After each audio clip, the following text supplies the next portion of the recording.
The Elegant Universe, by Brian Greene. Introduction.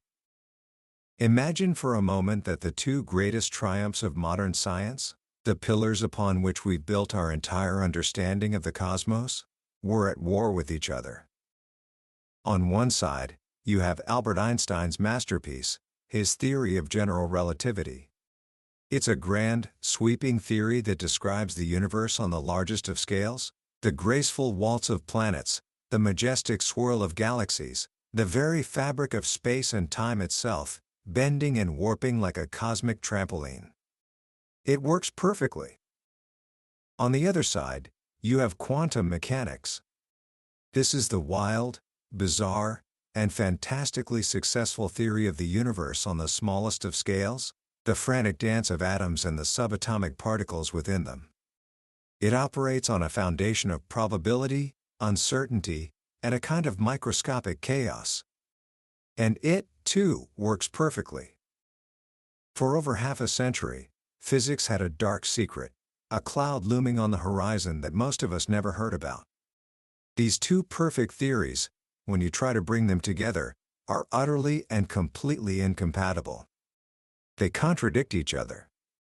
The math breaks down, spitting out nonsensical answers like infinity. They simply cannot both be right. This isn't just an abstract problem for academics. It means we have no real understanding of what happens in the most extreme places in our universe, at the center of a black hole, or in the fiery moment of the Big Bang itself. It means our understanding of reality is fundamentally fractured. What if there was a single idea, a concept so simple yet so profound, that it could heal this fracture? An idea that could stitch these two great theories together into one seamless, coherent whole? That is the story of Brian Greene's breathtaking book, The Elegant Universe. Greene, who is not just a brilliant physicist but a master storyteller, takes us on a journey to the very edge of human knowledge. He introduces us to a revolutionary idea that has the potential to be the final theory, the theory of everything that Einstein dreamed of but never found. And by the end of our time together today, I promise you this, you will understand this grand conflict at the heart of physics. And you will see how a single, beautifully elegant concept, the idea that everything, from a quark to a quasar, is made of a tiny, vibrating strand of energy, could be the answer. You'll begin to see the universe not as a collection of disconnected particles, but as a single, magnificent, cosmic symphony. Book summary. Our story, like so many great stories in physics, begins with a young Albert Einstein. As a teenager, he asked himself a question that seemed simple, but was actually profoundly deep. What would happen if you could chase after a beam of light and catch up to it? Common sense, and the physics of Isaac Newton that had reigned for over 200 years, told him that the light beam should appear to stand still, frozen in front of him. But another great theory, from the physicist James Clerk Maxwell, which described electricity and magnetism, said something completely different. It said that light always travels at light speed. It never slows down, never stops. For anyone, anywhere, moving in any way. You can't have both. One had to give. For a decade, this paradox troubled Einstein.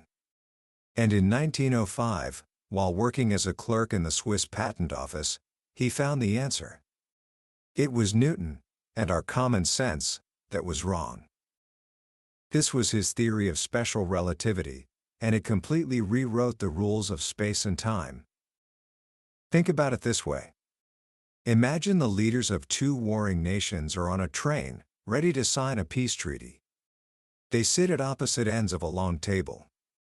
To ensure they sign at the exact same moment, a light bulb is placed precisely in the middle of the table. When the light flashes, the light beams travel outward, reaching both leaders at the same time. They see the flash, they sign. Everyone on the train agrees, it was simultaneous. Peace is declared. But now, imagine you are watching this ceremony from the train platform as the train speeds by. From your perspective, something different happens. The president facing the direction of the train's motion is actually moving toward the light beam coming from the bulb. The other president is moving away from their light beam. So, from your point of view, the light has a shorter distance to travel to reach the first president, and a longer distance to travel to reach the second. And since the speed of light is constant for everyone, for you on the platform just as much as for those on the train, you come to an inescapable conclusion. The first president signed the treaty before the second one. Who is right? You, on the platform, or the people on the train? Einstein's brilliant insight was that you are both right. The very idea of simultaneity, of events happening at the same time, is not absolute. It's relative. It depends on your state of motion. Two events that are simultaneous for one person might not be for another. This was just the beginning. Special relativity showed that time itself is not a rigid, universal clock that ticks the same for everyone. The faster you move through space, the slower you move through time. He pictured a light clock, where a single particle of light, a photon, bounces between two mirrors. Each round trip is one tick. Now, if that clock is stationary, the photon just goes up and down. Simple. But if the clock is moving, from our perspective, the photon has to travel on a longer, diagonal path to keep up. Since the speed of light is constant, and the path is longer, it takes more time to complete each round trip. The moving clock literally ticks slower. And this isn't a trick of the clock's mechanics. It's a property of time itself. For astronauts traveling near the speed of light, years could pass on Earth while they would have aged only a few months. Time is malleable. Space, too. Objects in motion are physically contracted, shortened in their direction of travel. Einstein had unified space and time into a single, four-dimensional fabric, space-time. And he showed that how we slice up that fabric into space and time depends on how we're moving through it. He had resolved the first great conflict. But in doing so, he had created another. His own theory of special relativity had a strict cosmic speed limit. Nothing can travel faster than light. But the greatest theory of his day, Newton's theory of gravity, violated this rule completely. According to Newton, gravity was an instantaneous force. If the sun were to suddenly vanish, the Earth would instantly fly out of its orbit. But the sun is 93 million miles away. Light from it takes 8 minutes to reach us. How could the influence of its gravity be instantaneous? Once again, the laws of physics were at war. Einstein knew one of them had to be wrong, and this time, he was betting against Newton. For the next 10 years, he embarked on an obsessive, tormented quest to understand the true nature of gravity. The breakthrough came from what he called his happiest thought. Imagine you're in an elevator in a tall building, and the cable snaps. You, and everything in the elevator with you, would begin to fall. And for that brief, terrifying moment, you would be weightless. If you let go of your wallet, it would just float there, right beside you. In that falling elevator, gravity would seem to have vanished. Now, imagine you're an astronaut in a rocket ship deep in outer space, far from any planet or star. There's no gravity. You're floating. But then, the rocket begins to accelerate, to fire its engines. You would be pressed to the floor. If you dropped your wallet, it would fall to the floor, just as it would on Earth. From inside your windowless rocket ship, you would have no way of knowing whether you were sitting on Earth, feeling the pull of gravity, or accelerating through space. This was Einstein's profound insight. The effects of gravity are indistinguishable from the effects of acceleration. This is the equivalence principle. This was the key he needed. It connected gravity to motion. And from his work on special relativity, he already knew that motion affected space and time. He began to wonder, could gravity not be a force at all?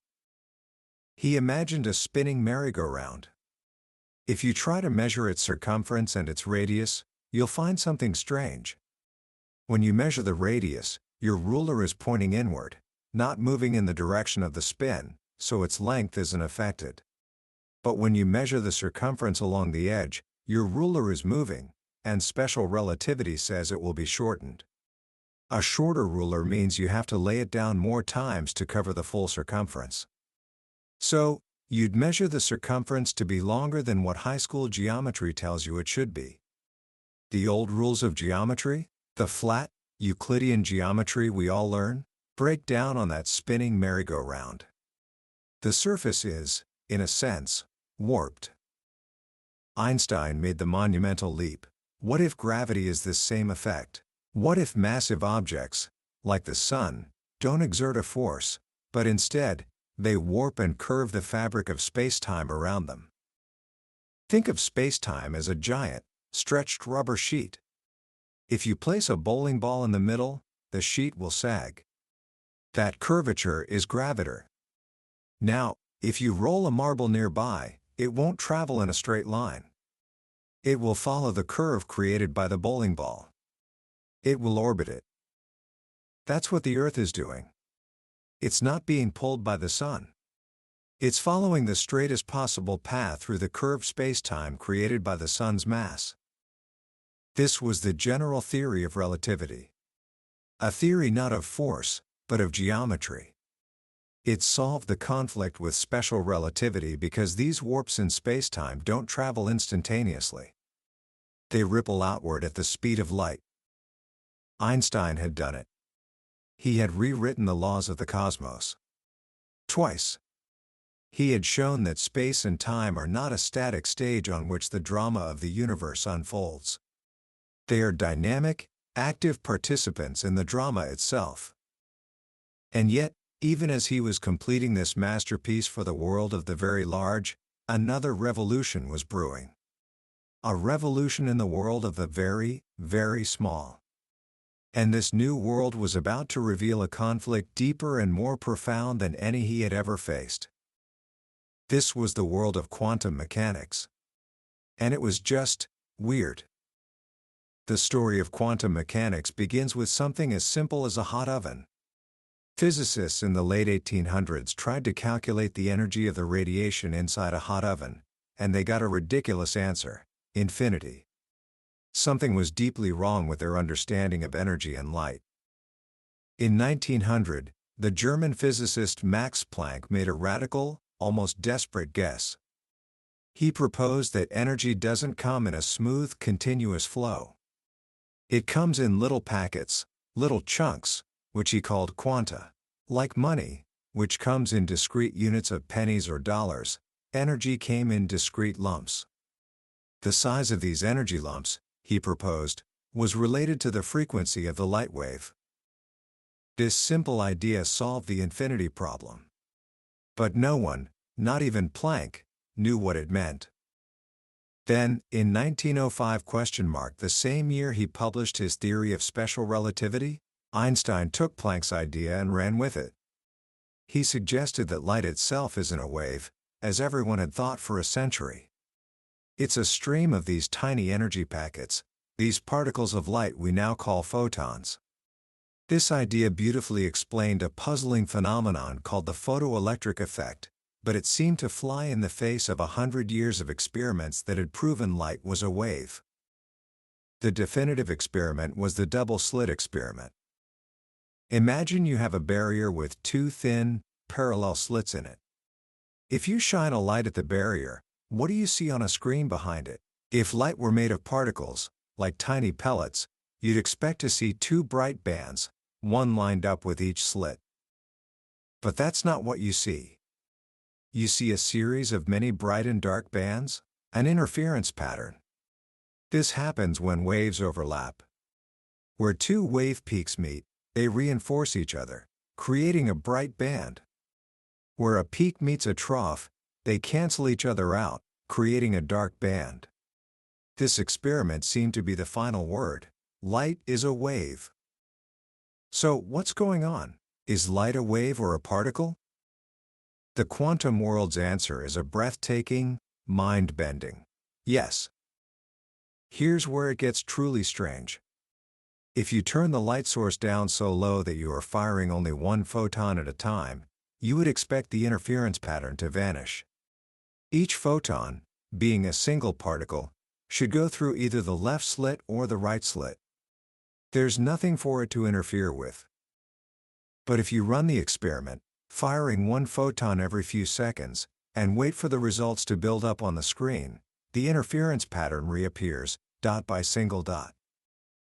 Somehow, each individual photon seems to know about both slits. It's as if it goes through both slits at once, interferes with itself, and then lands on the screen in a spot dictated by that interference. This is wave-particle duality. On a microscopic level, things aren't just one or the other. They are both. And it's not just light. In the 1920s, the French Prince Louis de Broglie proposed that matter too, things like electrons, which we think of as solid little particles, should also have a wave-like nature. And experiments soon proved him right. Firing electrons at a double-slit barrier produced the same kind of interference pattern. Everything, it seemed, had this dual nature. But waves of what? What is it that's waving? The answer, from the physicist Max Born, is one of the deepest and strangest features of reality. It's a wave of probability. The wave doesn't tell you where the electron is. It tells you where the electron is likely to be. Where the wave is big, there's a high probability of finding the electron. Where the wave is small, there's a low probability. This drove Einstein crazy. God does not play dice with the universe, he famously said. He believed that probability was just a sign of our ignorance, that there was a deeper, more deterministic reality we just hadn't found yet. But experiment after experiment has shown that, on this, Einstein was wrong. The universe, at its most fundamental level, runs on chance. We can't say an electron is at a specific place, moving at a specific speed. The very act of measuring its position with perfect accuracy makes its velocity completely uncertain, and vice versa. This is Heisenberg's uncertainty principle. It's not a limitation of our equipment, it's a fundamental law of nature. The microscopic world, then, is not a calm, clockwork place. It's a frenetic, chaotic, roiling sea of uncertainty. Even in completely empty space, the uncertainty principle says that energy can fluctuate wildly for tiny fractions of a second. Particles and their antimatter partners can spontaneously erupt into existence from nothing, only to annihilate each other a moment later. Physicists call this seething microscopic chaos quantum foam. And now, we arrive at the ultimate conflict. The one that has stood as the central problem of modern physics for over half a century. Einstein's general relativity, the theory of the very large, describes space-time as a smooth, gentle, gracefully curving surface. Quantum mechanics, the theory of the very small, says that if you zoom in on that fabric of space-time, down to the tiniest possible scales, it is not smooth at all. It is a violent, turbulent, frothing foam of quantum uncertainty. The two theories are in complete opposition. General relativity's equations require a smooth stage. Quantum mechanics rips that stage to shreds. When you try to combine the equations of both theories to describe situations where you need them both, like the Big Bang or the center of a black hole, they break down. They give you infinities. They give you nonsense. For decades, this was the great impasse. The two pillars of modern physics stood in stark contradiction. What was needed was a new idea, a new revolution. And it came from a very unexpected place. It didn't come from a new principle of symmetry or a new insight into space-time. It came from a simple change of perspective. A change from a point to a line. What if the fundamental constituents of the universe are not zero-dimensional points? What if they are tiny, one-dimensional loops of energy. What if they are strings? This is the core idea of superstring theory. Think of a violin string. It can vibrate in different patterns. Each pattern produces a different musical note. String theory proposes that the elementary particles we see are nothing but the different notes played by these fundamental strings. A string vibrating in one pattern might appear to us as an electron. A string vibrating in another pattern might appear as an up quark. A string vibrating in yet another pattern might appear as a photon. There are an infinite number of possible vibrational patterns, an infinite number of possible notes. This explains the particle zoo of the Standard Model. But what's more, among these vibrations, there is one that perfectly matches the properties of the graviton, the hypothetical particle that carries the gravitational force. For the first time, gravity is not an add-on. It's an essential part of the music. The universe, in this view, is a cosmic symphony.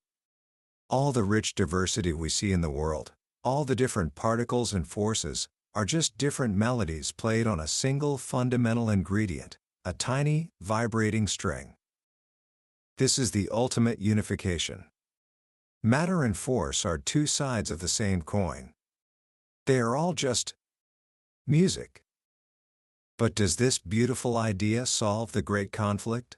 It does. And the reason is wonderfully simple. A string is not a point. It's an extended object.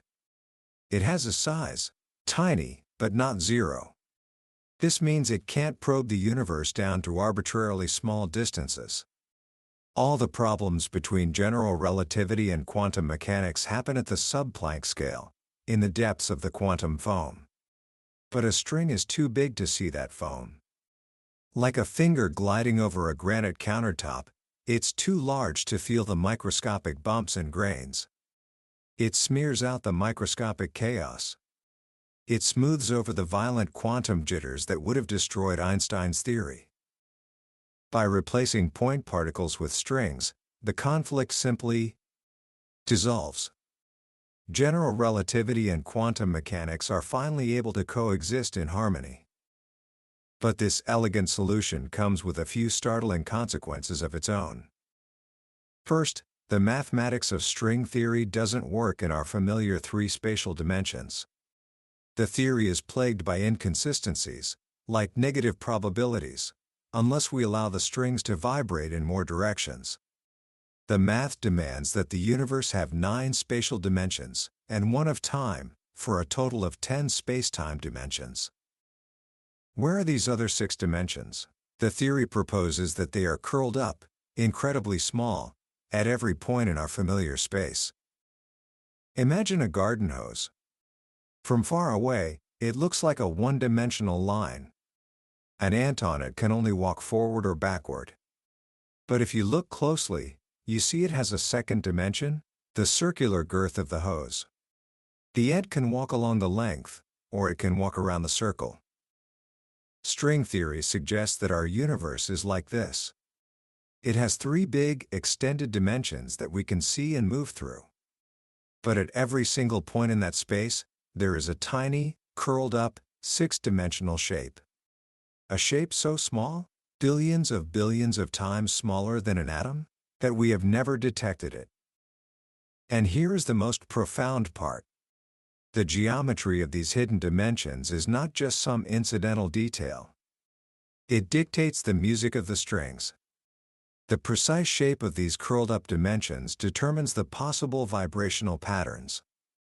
And since the vibrational patterns determine the properties of the elementary particles, their masses, their charges, the seemingly random values we observe in our world are, in fact, a reflection of the intricate geometry of these hidden dimensions.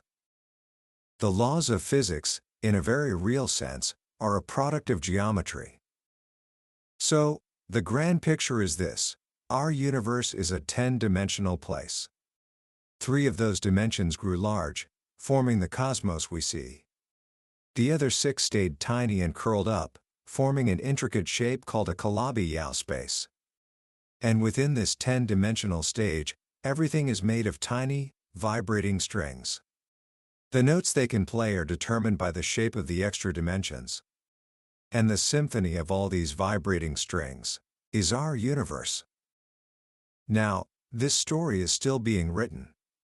Physicists discovered that there weren't just one, but 5 different versions of string theory. For a while, this was a great embarrassment. The ultimate theory should be unique. But in the mid-1990s, during what's called the second superstring revolution, it was realized that these 5 theories are actually just 5 different ways of looking at one single, deeper theory. A theory that lives in 11 space-time dimensions. This mysterious, overarching framework is known as M-theory. No one knows exactly what the M stands for. It could be mother, mystery, or membrane, because we've learned that in this deeper theory, strings are not the only fundamental ingredients. There are also 2-dimensional vibrating membranes, 3-dimensional blobs, and objects of even higher dimensions. M-theory is the new frontier. It has unified all the previous string theories into one grand, interconnected web. It has revealed a universe richer and stranger than we ever imagined. The quest now is to understand M-theory itself.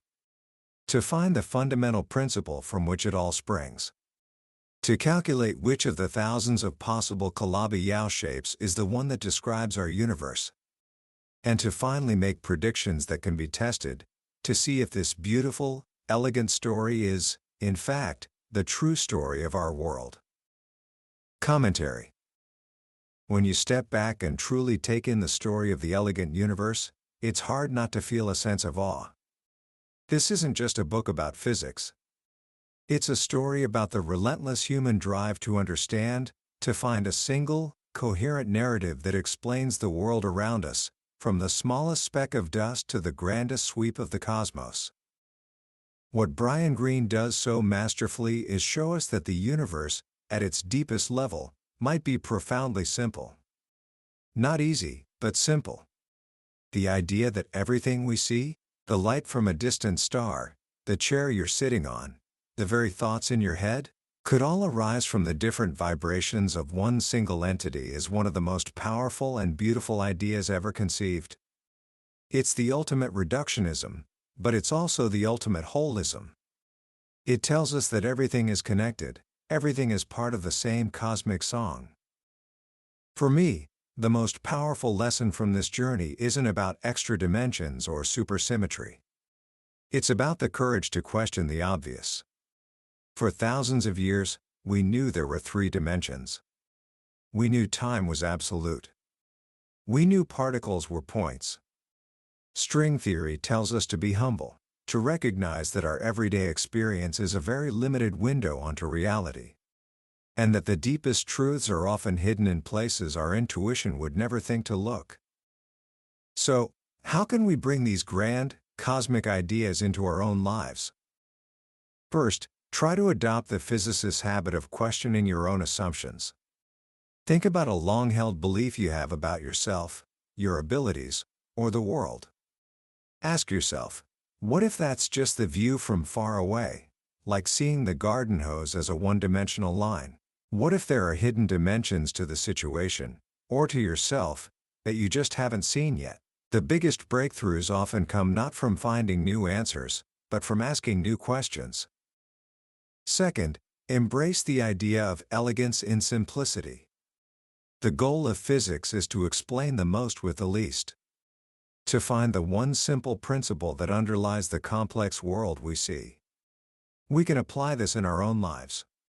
Where can you find this simple, fundamental action that, if done consistently, would create a cascade of positive changes? Instead of trying to manage 100 different things, what is the vibrating string that creates the music of your life?